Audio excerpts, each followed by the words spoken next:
कभी कभी रति अपने आप को मन ही मन दिखा धिक्कारती। काश उसने रानी को अपने पास वापस नहीं रखा होता और वापस ससुराल भेज दिया होता, तो वह चेतन के पास होती तो चेतन उसके यहाँ आता ही नहीं और एक्सीडेंट भी नहीं होता। उन्होंने तो अपनी बेटी का भला सोचा था, लेकिन उसके इस निर्णय को भगवान ने क्या सोचकर बेटी की किस्मत के विपरीत उसको बर्बाद कर दिया। रानी की ससुराल में किसी ने रानी को या उसको कुछ कहा तो नहीं, पर मन ही मन इसी तरह की बातें उनके मन में चलती रहती और बेटी के भविष्य को लेकर चिंतित रहती कि अब उसका आगे क्या होगा। इधर नैना को लगता, काश उस दिन तीन जने एक साथ घर से ना निकले होते। उसके दिमाग में तभी खटका हुआ था किसी अनहोनी का, और वो तभी साथ लगली थी, पर होनी तो होकर रही। काश वो नरेश को जाने से रोक लेती, फिर दोनों भाई साथ जाते तो शायद अच्छा होता। उसका प्यारा भाई कितना खुश था जाते समय। उसकी निगाहों के आगे वही दृश्य बार बार आता जब वो कुछ दूर साथ गई थी और चेतन ने पूछ लिया था, कोई डिमांड है क्या बुआ बनने की खुशी में? नहीं भाई, ऐसी कोई बात नहीं, नैना ने मुस्कुराते हुए कहा था। चिंता मत करो, जो मांगोगी वही दूंगा, तेरा हक है। आखिर इकलौती बहन है मेरी, डबल डबल खुशी जो एक साथ आई है घर में। कितना खुश था मेरा भाई उस दिन, किसकी नजर लग गई हंसते खेलते घर को। उस दिन याद करके नैना आंसू बहाती। 1.25 महीना हो चुका था, नैना अपनी ससुराल चली गई। नंदू जी, रामदास और रति ने यह तय किया कि रानी को अभी अपनी माँ और परिवार के सहारे की जरूरत है। यहाँ तो वह इस हालत में अकेली नहीं रह पाएगी, आप अपने साथ इसे ले जाए, फिर उसके बाद सोचा जाएगा कि क्या किया जाए। आंसू भरी आंखों से नंदू जी ने कहा। जवान बेटे को खोकर एक बाप किस स्थिति से गुजरता है, रामदास और रति भी समझ रहे थे। बाला और बच्चे के साथ उसका मन लगा रहेगा और धीरे धीरे उसके दिल का घाव भर जाएगा। रानी माँ बाप के साथ मायके आ गई। धीरे धीरे दिन गुजरते जा रहे थे। बाला, रति, रीना, भाई सभी घर वाले रानी का पूरा ख्याल रखते और कोशिश करते वह खुश रहे। उसको अपने होने वाले बच्चे का वास्ता दे देकर खिलाते पिलाते रहते। बाला अक्सर अपने बेटे को उसकी गोद में काम करने के बहाने डाल देती ताकि रानी उसमें बिजी रहे। माँ रात को अपने पास सुलाती और समझाती रहती। रानी की आंखों से रोना बंद कर दिया था, लेकिन उसका दिल चेतन की याद में रोता रहता। अभी भी उसे ऐसा लगता जैसे किसी दिन चेतन आएगा और उसको अपने होने वाले बच्चे के बारे में बताएगी। वह अपने बच्चे के बारे में बात करेगा, लेकिन जैसे ही उसे जो सच्चाई का ज्ञान होता, उसकी आंखों से आंसुओं की धारा बहने लगती। घर के सभी बड़ों के बीच रानी के भविष्य को लेकर चर्चा होने लगी। अभी रानी की उम्र ही क्या है, चेतन की निशानी भी उसके पेट में है। अगर नरेश के साथ उसको बिठा दिया जाए तो दोनों परिवारों का रिश्ता भी कायम रहेगा और बात घर की घर में रह जाएगी। बच्चे को पिता का नाम मिल जाएगा और रानी को सहारा, क्योंकि हमारे समाज में अधिकतर ऐसा ही होता है। जहाँ बड़े भाई के जाने के बाद छोटा भाई कुंवारा होता है, इसलिए घर की इज्जत घर में ही रह जाती है। छोटे भाई के लिए ही बड़ी भाभी को बैठा दिया जाता है। आखिरकार दोनों परिवारों ने आपस में सलाह कर नरेश को बुला भेजा और नरेश के सामने अपनी सोच रख दी। यह सुनकर नरेश एकदम से चौंक गया। उसको बहुत दुख हुआ। अभी भैया को गए हुए कितना टाइम हुआ है और आप लोग इस तरह की बातें करने लगे। नंदू ने समझाया, देखो बेटे, जाने वाला चला गया, उसके लिए दुनिया नहीं रुकती, ना कोई जीना छोड़ सकता है। मैं बाप होते हुए भी बैठा हूँ और मैंने अपने जवान बच्चे की मौत देखी है, लेकिन अब हमें आगे के बारे में सोचना है। रानी की उम्र ही कितनी है, अकेले तो वो सारी जिंदगी नहीं जी सकती। ऊपर से चेतन की निशानी भी उसके पास है, इसलिए कहीं और शादी करना भी ठीक नहीं। हम लोगों ने काफी सोच विचार कर फैसला किया है, तुम रानी को अपना लो। नरेश ने देखा दोनों परिवार वाले इस तरह की बातें कर रहे हैं तो उसने साफ कहा, नहीं, मैं भाभी से शादी नहीं कर सकता। मैंने उन्हें कभी इस नज़र से नहीं देखा और भाभी तो माँ के समान होती है। दोनों परिवार उसकी बात सुनकर चुप हो गए। अब क्या किया जाए? फिर आगे रति ने समझाने की कोशिश की। देखो बेटा, कुछ समय सोचने समझने के लिए ले लो। जब तक भाई था तब कुछ और बात थी। ऐसा तो परंपरा से होता चला आया है। बड़े भाई के जाने के बाद छोटे भाई के साथ भाभी का गठबंधन करा दिया जाता है और आगे सब कुछ ठीक हो जाता है। कुछ समय विचार कर लो फिर बताना। नरेश को लगा अगर उसने अपने मन की बात आज नहीं बताई तो ज्यादा दबाव डाला जाएगा तो उसके लिए मुश्किल हो जाएगी। उसने कहा, मौसी जी मुझे कुछ कहना है। सभी उत्सुक नजरों से नरेश की तरफ देखने लगे और उसने कहा, मैं रीना को पसंद करता हूँ और रीना भी मुझे पसंद करती है। हम इस बारे में घर में बताने वाले थे कि उससे पहले ही भैया और उसने अपनी बात छोड़ दी और मैं अपनी भाभी को कभी भी पत्नी का स्थान नहीं दे पाऊंगा। अब आप सभी को जो उचित समझे फैसला लें। फैसला उन सभी के ऊपर छोड़कर नरेश बाहर निकल गया। उसके मुंह से इस तरह की बातें सुनकर सभी सन्नाटे में रह गए। समय की नाजुकता को देखकर बड़ों ने यही फैसला किया कि नरेश शादी तो करेगा नहीं रानी से और जोर डालकर की गई शादी में दोनों का रिश्ता सहज नहीं होगा।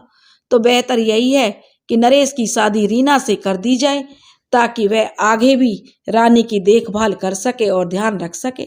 अगर कोई देवरानी बनकर और आएगी पता नहीं वह किस तरह का व्यवहार उसके साथ करेगी। आखिर में तय हुआ कि चेतन की बरसी कर दी जाए और फिर नरेश और रीना का शादी कर दी जाए ताकि बच्चा होने से पहले रानी जो है ससुराल में चली जाए और उसका बच्चा ससुराल में हो तब उसके साथ रीना रहेगी।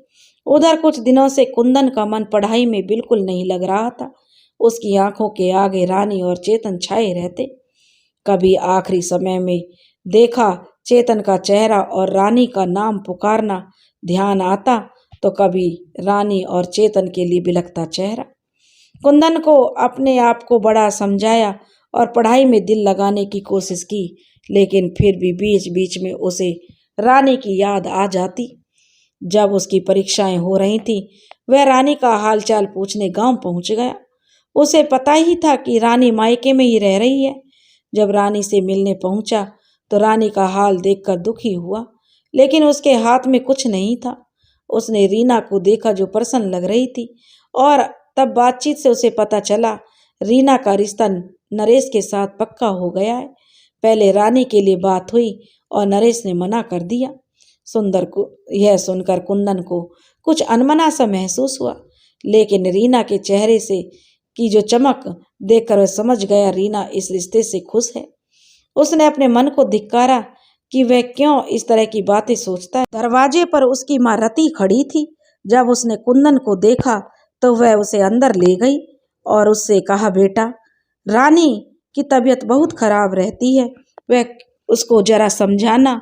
तुम उसके साथ पढ़े लिखे हो, उसके साथ तुम्हारा बचपन गुजरा है, तुम दोनों एक अच्छे दोस्त हो। तो कुंदन उसके कमरे में गया तो रानी ने उससे सबसे पहले यही पूछा कि जो उस दिन हुआ था वह मुझे बताए। तो कुंदन ने बताया कि कैसे चेतन के मुंह से तुम्हारा नाम ही निकला था रानी, वह तुम्हें ही पुकार रहा था। यह सुनकर वह जोर जोर से रोने लगी।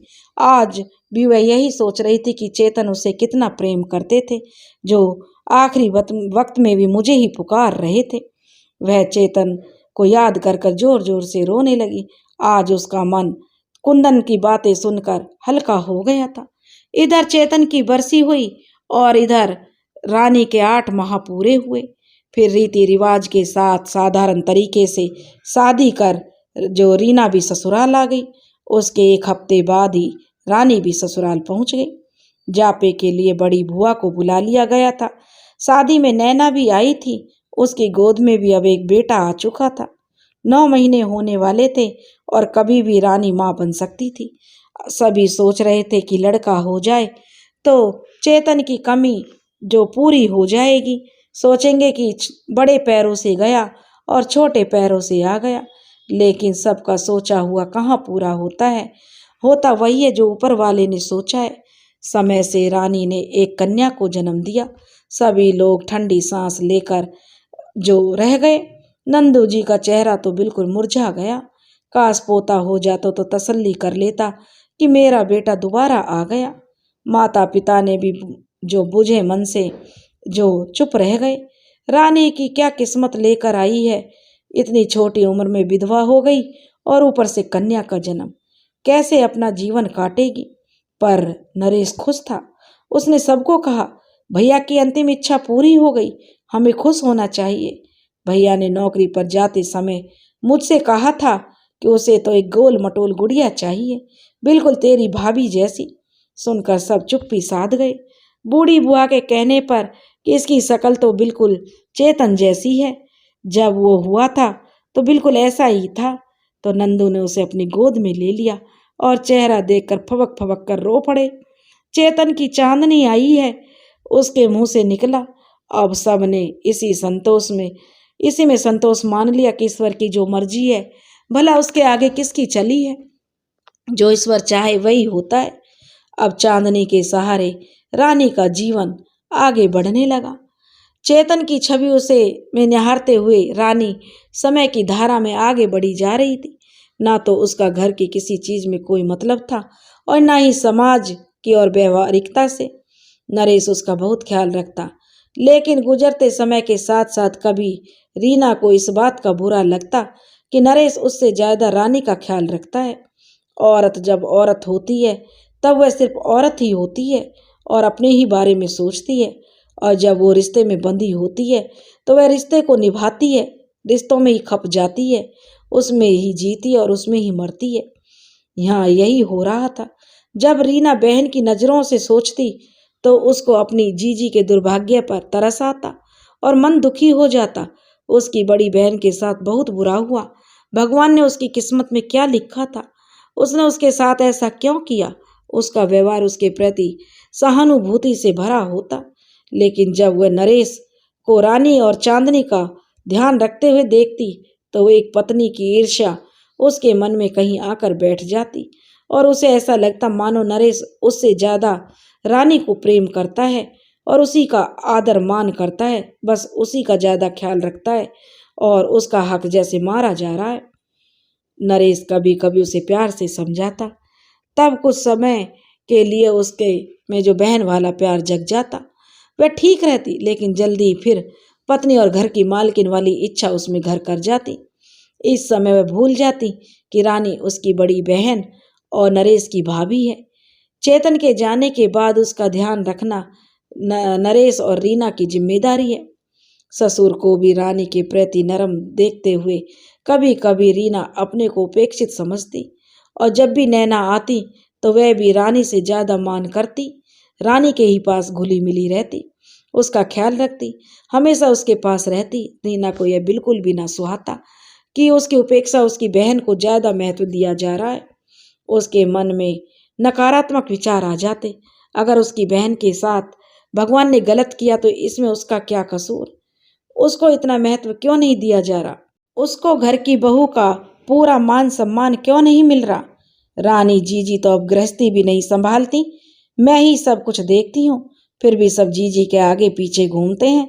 हर बात में ससुर का रानी से पूछना, सलाह करना, पति का भी भाभी भाभी की रट लगाना, कई बार उसके लिए असह्य हो जाता। और वह एक दिन तो नरेश से उलझ ही पड़ी। आज उसकी जवान भी तीखी हो गई। अगर तुमने जीजी का ही ख्याल रखना था तो तुमने उससे शादी क्यों नहीं की, कर लेते, सबने तो कहा था, मुझसे शादी क्यों की। यह सुनकर नरेश सन्न रह गया। उसे रीना से इस तरह के व्यवहार की जो बिल्कुल भी उम्मीद नहीं थी। वह मौन होकर घर से बाहर निकल गया। नरेश ने इस विषय में रीना के गांव जाकर सभी से बातें की। रीना की माँ रति को बताई और कहा कि वह आकर रीना को समझाए। रति और जो उसकी भाभी बाला अगले ही दिन सुबह सुबह मिलने आ गई। माँ और भाभी को आया देखकर रानी खुश हो गई और बाला भाभी रानी के कमरे में उससे बातें करने लगी। माँ ने रीना को समझाया कि अपनी बहन के साथ उसे सहानुभूति व्यवहार रखना चाहिए।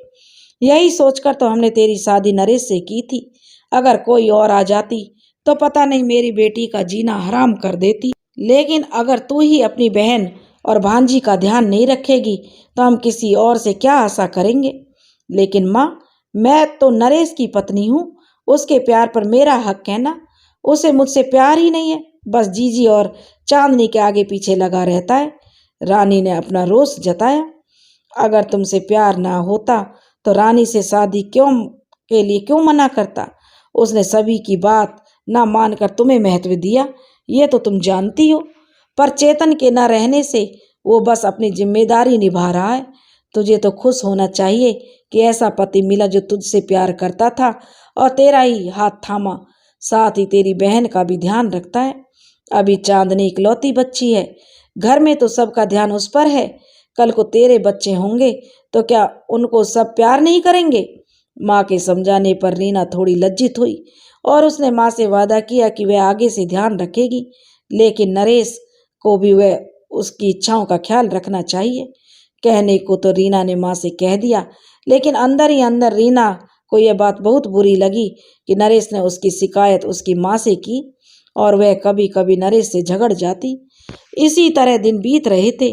चांदनी 3 साल की हो गई थी। जब से रानी को उसके गर्भवती होने का पता लगा, बड़ी बहन का प्यार उमड़ आया। उसने अपने को संभाला। उसने रीना का सब तरह से ध्यान रखना शुरू कर दिया था और अब गृहस्थी का सारा काम फिर से संभालने लगी थी। रीना क्या खाएगी, क्या चाहिए, वह हर बात का ध्यान रखने लगी। वह बहुत कम बोलती थी। रानी का काम संभालते ही और अपना ध्यान रखते देख रीना का पारा कुछ उतरा। वह अपना ज्यादातर आराम करती और कुछ ना कुछ खाती रहती। जो मन होता रानी को ऑर्डर देती रहती। अब उसके मन को शगुन था कि रानी काम भी कर रही है और हुक्म भी उसका चल रहा है। समय पूरा हुआ तो रीना ने एक बेटे को जन्म दिया। बेटे की मां बनने के कुछ दिनों तक रीना बहुत खुश रही और रानी घर के काम संभालने से खुश थी।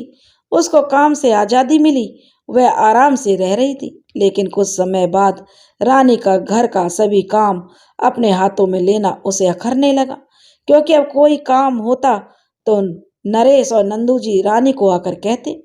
रीना का व्यवहार फिर धीरे धीरे बिगड़ने लगा। उसके अंदर अब और अहंकार आ गया।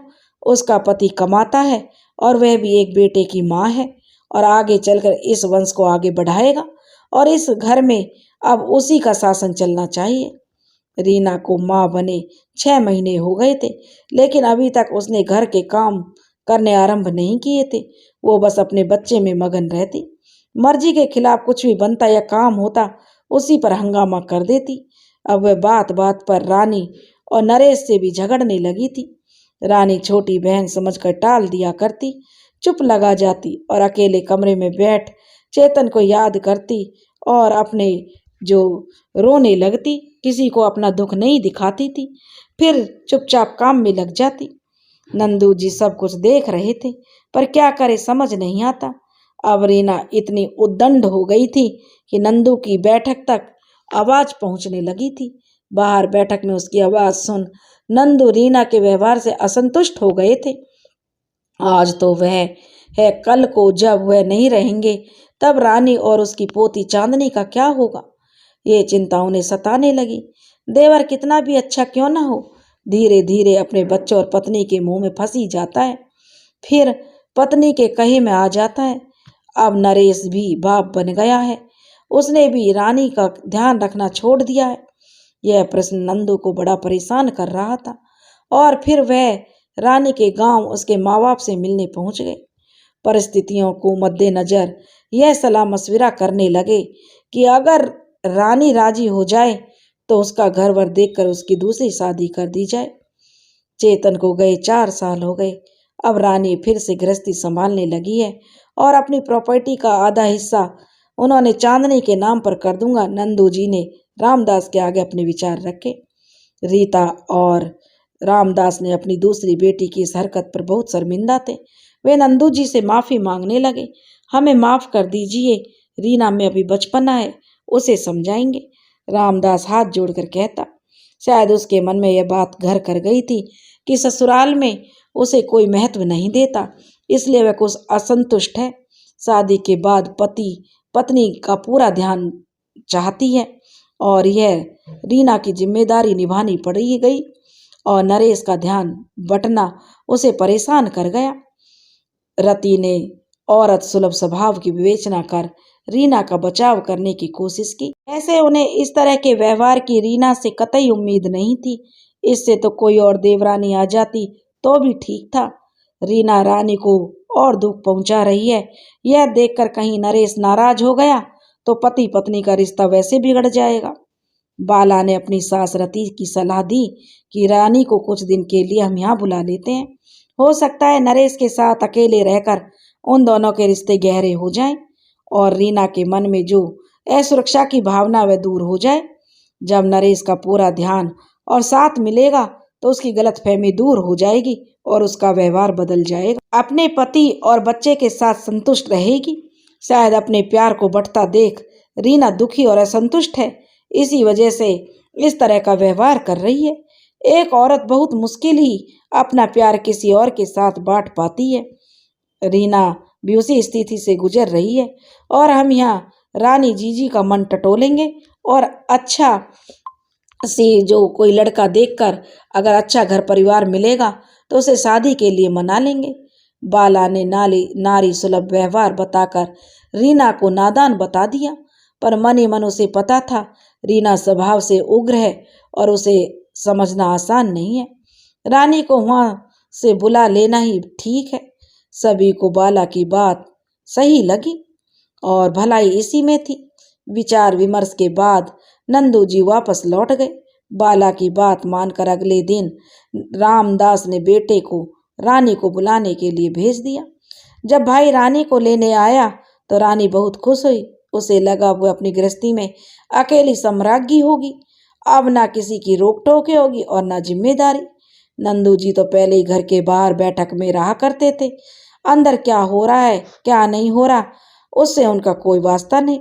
रानी का भाई उसे अपने साथ मायके के लिए ले आया। उधर कुंदन जब से रानी से मिलकर गया उसने अपने मन को समझाया। रानी का चेतन के प्रति प्यार देखकर उसकी हिम्मत ही ना हुई कि कभी वह अपने प्यार के बारे में रानी से जिक्र करे। कभी कभी वह अपने भाग्य से गिला करता, किस्मत ने उसके साथ भी तो कुछ अच्छा नहीं किया। रानी से प्यार किया वह भी किसी और की हो गई और फिर रीना से लगाव हुआ तो वह भी किसी और की हो गई। इन सब चीज़ों को मन से हटाने के लिए उसने अपने को पूरी तरह पढ़ाई में समर्पित कर दिया और गांव आना ही बंद कर दिया। महीने पहले ही वह एक हॉस्पिटल में अपॉइंटमेंट हो गया था उसका और माता पिता शादी के पीछे पड़े हुए थे, लेकिन वह अभी भी अपने को शादी के लिए तैयार नहीं कर पा रहा था। रानी को भुलाकर जिंदगी में कैसे आगे बढ़ेगा? अगर वह किसी और से प्यार ना कर पाया तो यह प्रश्न उसके भविष्य के लिए डरा देता था कि फिर कहीं कोई भविष्य में आशा की किरण उसे दिखती हो जिसका वह इंतजार करे। नौकरी ज्वाइन करने के बाद आज पहली बार गांव आ रहा था। जैसे ही वह बस से उतरा उसने अपनी मोटरसाइकिल पर रानी के भाई को देखा। वह पीछे रानी भी बैठी दिखाई दी। उसने तुरंत आवाज लगा दी। रानी के भाई ने मोटरसाइकिल रोक दी। इन 4 सालों में कुंदन का व्यक्तित्व बहुत निखर गया था। कुंदन ने रानी के चेहरे को देखा। यह वही चेहरा था जिस पर बहुत से नौजवान मरा करते थे। आज मुरझाए फूल सा कुमलाया हुआ था। बिस्कुटी रंग की साड़ी पहने रानी योगिनी सी लग रही थी। फीकी मुस्कुराहट से रानी ने उसका स्वागत किया। कैसे हो कुंदन? बस अच्छा हूँ, चलो घर चलकर बातें करते हैं। कुंदन ने चांदनी को गोद में ले लिया।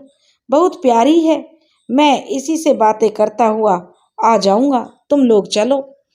हाँ, चाय बना देना। कुंदन ने आज कुछ अधिकार से बात की थी। रानी को बड़ा आश्चर्य हुआ। शहर में व्यक्तित्व कैसा बदल जाता है और अब डॉक्टर भी बन चुका है, पर इसकी अभी तक शादी क्यों नहीं हुई? गांव में तो पढ़ते हुओं की हो जाती है। रानी के दिमाग में प्रश्न आया और भाई से पूछ लिया। भाई ने जवाब दिया अभी उसे कोई पसंद नहीं आई। पहले कहता था कि डॉक्टर बनने के बाद देखूंगा और फिर नौकरी के बाद। अब देखो नौकरी तो लग गई, क्या पता कोई किसी डॉक्टर से ही करनी हो।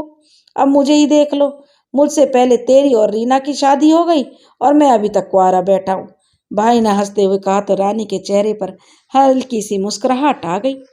कहने लगी सही कह रहे हो भैया, अब की बार तो तुम्हारी सहनाई बजवा कर ही जाऊंगी। घर आते ही रानी माँ से मिली। सजने संवरने की उम्र में जोगिन सा भेष देखकर माँ के कलेजे पर सांप लौटने लगा।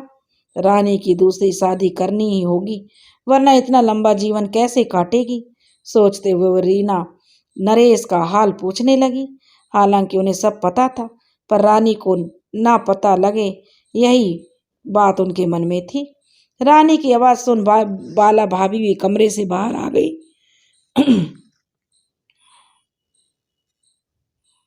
रानी की बात सुनकर बाला भाभी भी कमरे से बाहर आ गई और उसे गले लगाकर मिली। चांदनी कहाँ है बुआ, कहता हुआ रजनी रानी का भतीजा भी जो बुआ से लिपट गया। हाँ, मैं यही पूछने आई थी, माँ बोली। अरे वह अभी आ रही है बेटे, कुंदन मिल गया था, आते हुए उसने गोदी में ले लिया, रानी ने बताया। हाँ भाभी, आप चाय चढ़ा दो, चाय पी कर जाएगा। बाला कुछ सोचते हुए रसोई घर में चली गई। उधर कुंदन चांदनी से बात करता हुआ आ रहा था। तुम तो बिल्कुल गुड़िया हो, क्या नाम है तुम्हारा? चांदनी तुतलाते हुए जवान में उसने बताया था। और मम्मी का? रानी। पापा का? तो कुंदन अपनी रो में पूछ बैठा। तुरंत ही अपनी गलती का एहसास हुआ। रजनी की रानी की बेटी कितनी प्यारी है, नाम भी चेतन और रानी से मिलाकर रखा है। तुम्हारा नाम किसने रखा चांदनी? इसी तरह बच्ची से बात करते करते कुंदन घर पहुंच गया। बातों बातों में उसे समझ आ गया रीना का व्यवहार रानी से अच्छा नहीं है। तभी रानी चेतन के जाने के 4 साल बाद ही संभली है। बुझी बुझी सी रहती है, अभी तक संभली नहीं है। कुंदन को रीना पर क्रोध आया और लगा अगर नरेश उससे शादी नहीं करता तो शायद रानी आज ज्यादा सुखी होती। खैर, उसने ठंडी सांस ली। काश रानी उसकी जीवन संगनी होती, तब उसके साथ कोई दुर्घटना ही न घटती और अब दोनों ही सुखी जीवन जी रहे होते। चांदनी गोदी से उतरकर अंदर भाग गई और कुंदन रानी के भाई के साथ बाहर बैठक में बैठ गया। इतनी देर में बेला चाय लेकर आ गई। लो कुंदन भैया, तुम्हारी चाय तैयार है। आपने बनाई है भाभी? कुंदन पूछ बैठा। हाँ, तो तुमने किसके हाथ की पीनी थी? बाला ने गौर करके उसका चेहरा देखते हुए कहा। पर मैं तो रानी से कहा था, बहुत दिन हो गए उसके हाथ की चाय पिए। जैसे ससुराल गई है, उसके हाथ की चाय नसीब नहीं हुई। उसने मन की बात बताते हुए सहजता से कह दिया। तो दोबारा बनवाए देती हूँ, बाला भाभी ने हंसते हुए कहा। अरे नहीं नहीं, आपके हाथ की भी पी ही लेते हैं, वरना आप नाराज हो जाएंगी, मुश्किल हो जाएगी। हो सकता है ज्यादा स्वाद हो। कहते हुए उसने हंसते हुए कुंदन ने कहा। इतने में जो रति भी बैठक में आ गई और उसका हालचाल पूछने लगी। बाला अंदर चली गई। घर की राजी खुशी पूछ रति ने पूछ लिया। बेटा शादी नहीं कर रहे?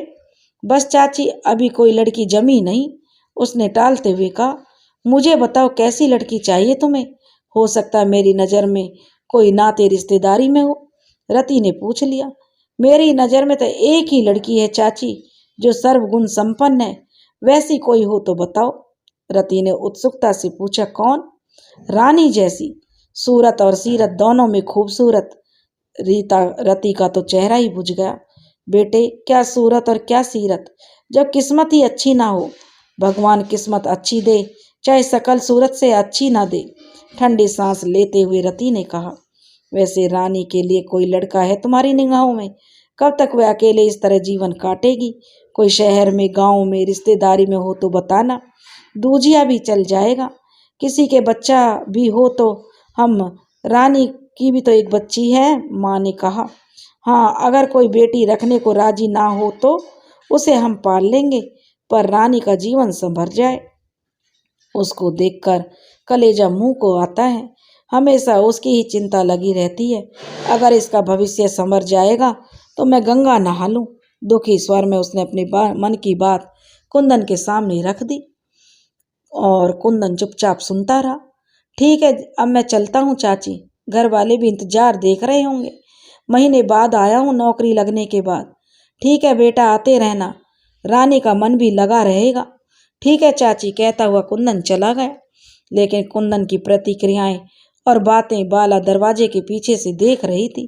उसे कहीं ना कहीं आभास हो गया कि शायद कुंदन रानी को पसंद करता है, इसलिए उसने अभी तक शादी नहीं की, लेकिन कहने की हिम्मत नहीं जुटा पाया। शायद समाज का डर या घर वालों की नाराजगी। एक विधवा और एक बच्चे की माँ को समाज में कोई अपनाना आसान काम नहीं है। मुझे इसका मन टटोलना होगा। रानी की माँ की बातें सुनकर कुंदन के मन में कहीं एक आशा की किरण जगी।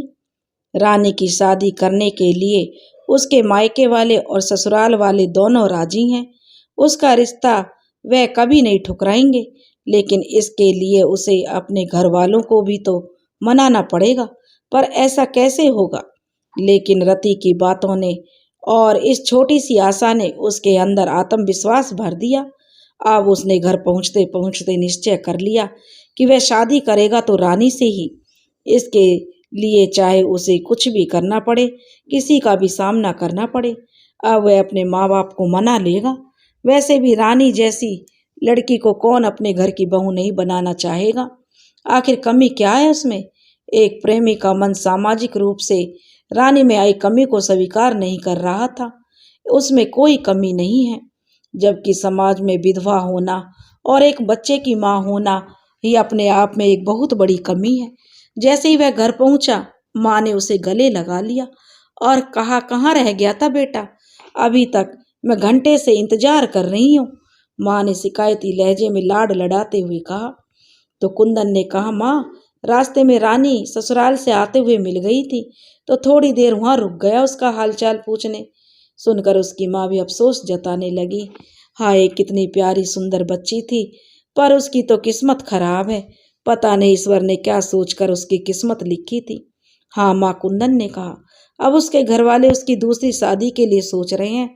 उसने माँ की राय इस मुद्दे पर जाननी चाहिए। ठीक ही तो है बेटा, औरत जात को कोई ना कोई तो सहारा चाहिए। अभी उसकी उम्र ही क्या है? जिस घर में जाएगी उसे उजाला कर देगी। पर इस समाज में उसका विधवा होना ही उसका दुर्भाग्य है। कोई अच्छा घर शायद ही उसे मिले। ऊपर से बेटी भी है। हमारे समाज में ऐसी लड़की को कहाँ अच्छा घर वर मिलेगा? कोई दूजिया बच्चों वाला या बड़ी उम्र वाला ही मिलेगा उसको, जिसके बच्चों के लिए माँ की जरूरत होगी। दुखी स्वर में जो रानी के प्रति सहानुभूति जताते हुए कुंदन की माँ ने कहा। रानी के प्रति माँ की सहानुभूतिपूर्ण रवैये ने कुंदन के अंदर ही अंदर यह तो आश्वस्त कर दिया कि बात बन सकती है। उसकी माँ की रानी के प्रति कितनी अच्छी सोच है और हमदर्दी भी। अगर वह इस समय माँ से उसके बारे में बात करे तो यह सही समय था माँ को अपने मन की बात बताने का। अब यह बात सोच ही रहा था कि माँ ने टोक दिया। देख कुंदन, अब तू भी शादी के लिए मना मत करना। तूने पहले कहा डॉक्टर बन जाऊं, फिर कहा नौकरी लग जाए। अब दोनों काम हो गए हैं। अब तू जल्दी से शादी के लिए हाँ कर दे। तो कुंदन ने माँ के गले में हाथ डालते हुए कहा, बस तुम्हारी यहाँ ही समझ लो माँ, मैंने मना कब किया है? क्या तू सच कह रहा है? माँ ने आश्चर्य से खुश होते हुए पूछा। बिल्कुल। तभी माँ के मन में खटका हुआ। नौकरी के बाद अचानक से आकर शादी के लिए हाँ करना, और उसके मन में कोई प्रश्न आ गया। क्या तूने कोई लड़की वड़की देख रखी है पहले से? डॉक्टर है क्या? सच सच बताना कुंदन, अब देख झूठ मत बोलना। कुंदन को लगा बिल्कुल सही समय है यह, अब तेरे को रुकना नहीं है। वह कहने लगा, हाँ माँ, तेरा अनुमान ठीक है। अच्छा, उसकी माँ ने कहा, कोई डॉक्टर है, पढ़ी लिखी है? देख बेटा, गांव के माहौल में तो पढ़ी लिखी लड़की खप ना पाएगी, ना घर बार देख पाएगी। पर तेरी खुशी के लिए हमारी खुशी है, जो तुझे पसंद, बस अब हम उसके बारे में बता और हमें भी खुशियां मनाने का मौका दे। कुंदन को लगा कि बात बन गई। तो कुंदन ने कहा, माँ डर मत, लड़की डॉक्टर नहीं है, जैसे तेरे को पसंद है और जो तुझे सास की तरह सम्मान दे, माँ की तरह लाड प्यार दे और तेरे घर को संभाल ले, बिल्कुल ऐसी है। माँ को ललचाते हुए कुंदन ने कहा और माँ के गले लग गया। मतलब ऐसी लड़की आज के जमाने में कहाँ मिलेगी रे? दिया लेकर ढूंढे गए तब भी ना मिले, मुझे ललचा रहा है। माँ ने उसको जो सिर पर हाथ मारते हुए कहा, तेरी आंखों के सामने ही तो है माँ, जिससे कि अभी थोड़ी देर पहले तू इतनी बड़ाई कर रही थी। मैं रानी की बात कर रहा हूँ। उसने झटके से अपने मन की बात कह दी। माँ की ओर इस आशा से देखने लगा। रानी? लेकिन वह तो एक विधवा और एक बच्चे की माँ है, उसके साथ तेरी शादी? माँ ने एकदम झटक सा दिया। बस माँ, मैंने कहते कहते देर कर दी। इसी वजह से आज वह विधवा है और एक बच्चे की माँ भी। लेकिन जिस उम्र में उससे प्यार हुआ उसे कहने लायक नहीं था। इतनी हिम्मत नहीं थी कि किसी को बता पाता। तो रानी मेरे देखते देखते किसी और की हो गई। मतलब कि तू बचपन से ही रानी से प्यार करता है और हमें कभी बताया नहीं, इसलिए शादी नहीं कर रहा था। माँ बेटे की दिल का हाल समझ बैठी। कुंदन चुप रहा। लेकिन बेटा, दुनिया समाज, तेरे पापा क्या कहेंगे? तुझे दुनिया समाज की परवाह है कि ना अपने बेटे की खुशियों की? तुझे ऐसी बहू दिया लेकर ढूंढने से नहीं मिलेगी माँ। तू समाज की परवाह कर या अपने बेटे की। उसने अपनी माँ को मनाते हुए कहा। पर माँ को समझ नहीं आया कि जिस लड़की की अभी तक वो इतनी तारीफ कर रही थी, सहानुभूति दिखा रही थी, अचानक से उसको अपनी बहू बनाने को कैसे मना करे। और बहू के रूप में अपनाना भी तो उसके लिए इतना आसान नहीं था। बेटा पिछले 10 साल से उस लड़की को अपने दिल में बसाए हुए है और उसको एकदम से कैसे खारिज कर दे। वैसे भी माँ के दिल में तो सदा बच्चों की खुशियों की चाहत ही रहती है।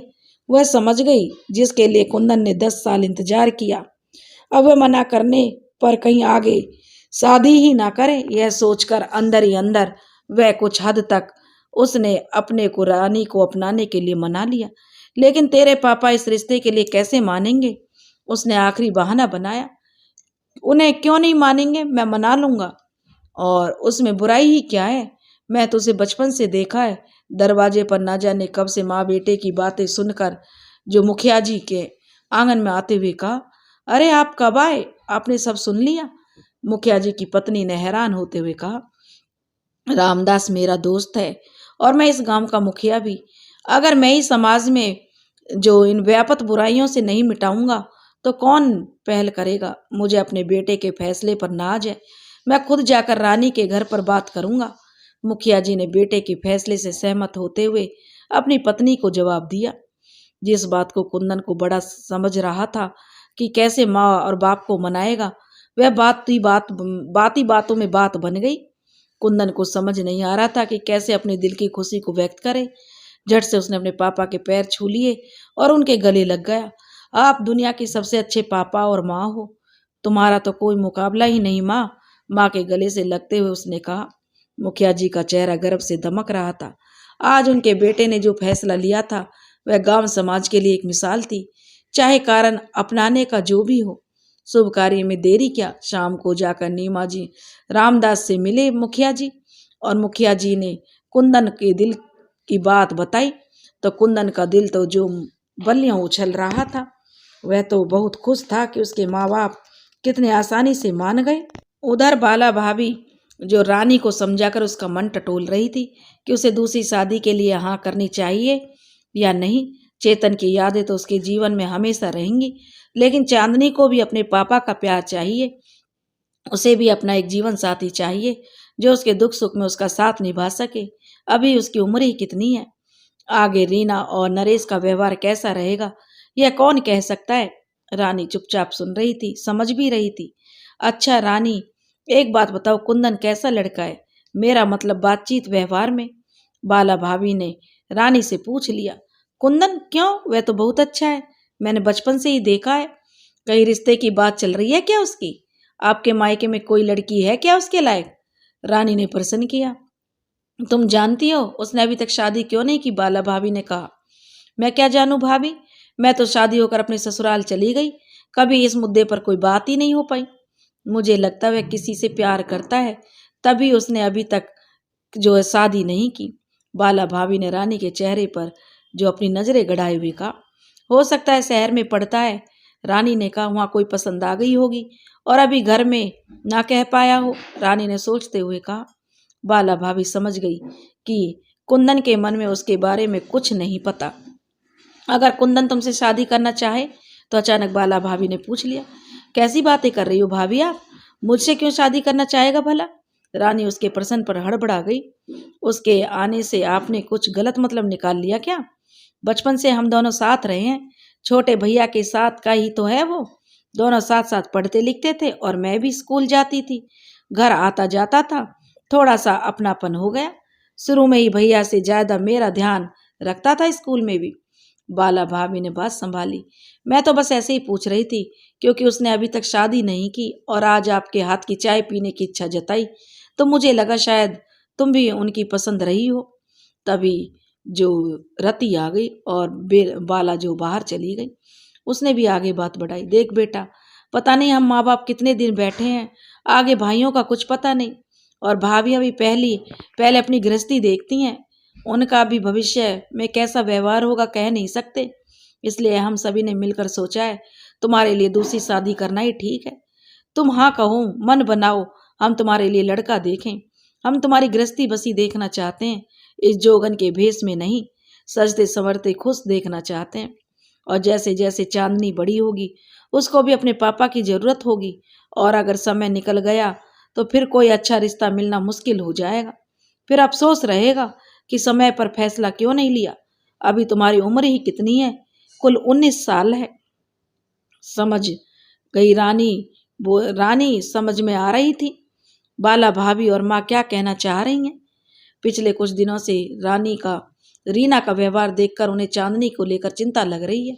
वह तो अपना जीवन जैसे तैसे काट देगी अपने चेतन की यादों के सहारे, पर चांदनी, नरेश के भी खुद का बेटा हो चुका है, वह चांदनी का कितने दिन ध्यान रखेगा। यह सब चीजें उसके दिमाग में भी चल रही थी। पर माँ, किसी और ने भी चांदनी को नहीं अपनाया तो? उसने अपनी बात अपनी माँ के आगे रखी। ये बात पहले ही हो जाएगी, और बहुत जरूरी हुआ तो जब तक तू उस परिवार में ना खपे हम रख लेंगे। हमें विश्वास है कि तुझे जो अपनाएगा वो तेरी बेटी को भी अपना लेगा। आखिर हमारा उद्देश्य तो चांदनी को पिता का प्यार मिले, यह पहले है। माँ, आप सब जैसा ठीक समझें। मेरी ओर से तो मेरी तो डोर ईश्वर के हाथों में है, जैसा वह नाच नचाएगा वैसा ही नाचेगा। कहकर उसने अपना सिर झुका दिया। इसे रानी की सभी कीर्ति समझ बाला और रति ने, रामदास और दोनों बेटों ने आपस में सलाह मशविरा किया और निश्चय किया कि कल कुंदन से मिलकर जो उसके मन की बात टटोलेंगे और उससे बात करेंगे। यह जानकर रति और बाला जाकर कुंदन के यहाँ बात करने जाएंगी। अपने माँ बाप उनके माँ बाप राजी होंगे या नहीं, यह तो मुश्किल सवाल था, किंतु कुंदन की तरफ से उन्हें ही हाँ की आशा जरूर थी। उनके लिए ये बहुत बड़ा सहारा था। रानी के भविष्य के सवाल पर यह रिस्क लेने को तैयार थे। क्या बात करेंगे, कैसे बात करेंगे? सास बहू और रामदास अपने बेटों के साथ यह चर्चा देर तक करते रहे और फिर कुछ अच्छा हो इस कामना के साथ सो गए। अभी सभी सुबह की चाय पीकर ही बैठे थे कि एक उम्मीद जागी। उस पर विचार कर रहे थे कि उन्हें बाहर कुंदन की माँ की आवाज़ सुनाई दी, रति, ओ रति, सुनती है? बाहर आते हुए रति ने देखा, जी आप अचानक, सच में आपकी तो उम्र बहुत लंबी है। अभी आपके बारे में बात कर रहे थे हम। हमारे बारे में? क्या तुम्हें पता था हम आएंगे? कुंदन की माँ ने आश्चर्य से कहा। जी नहीं जी, बस ऐसे ही। कल कुंदन आया था ना, तो कुंदन ने, लेकिन वह तो घर से ही नहीं निकला था, फिर उसके मुंह से निकला। क्या तुम्हें पता था कि मैं आने वाली हूँ? नहीं, पता नहीं, पर लगता है ईश्वर ने ऐसी इच्छा थी। मतलब? वे दोनों जो अटकते अटकते बातें कर रही थी। मैं और बाला आपके यहाँ आने की सोच रहे थे। बहुत दिन हो गए आपसे मिले। आपको बहुत बहुत बधाई। कुंदन डॉक्टर बन गया और नौकरी भी लग गई। कहते हुए रति ने उन्हें अंदर ले आई और मुखिया जी रामदास के साथ बाहर बैठक में बैठ गए। कुर्सी पर बैठते कुंदन की माँ ने कहा, क्यों झूठ बोलती हो रति?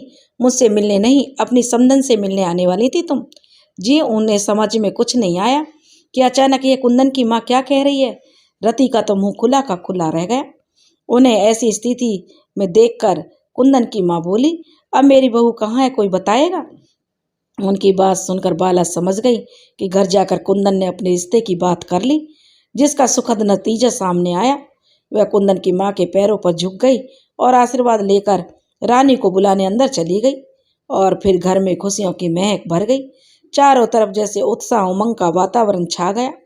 अगले दिन सुबह रानी का छोटा भाई जाकर नंदू जी को खबर कराया और शाम को तीनों परिवारों ने मिलकर कुंदन और रानी को एक दूसरे का जीवन साथी बनने का निर्णय घोषित कर दिया।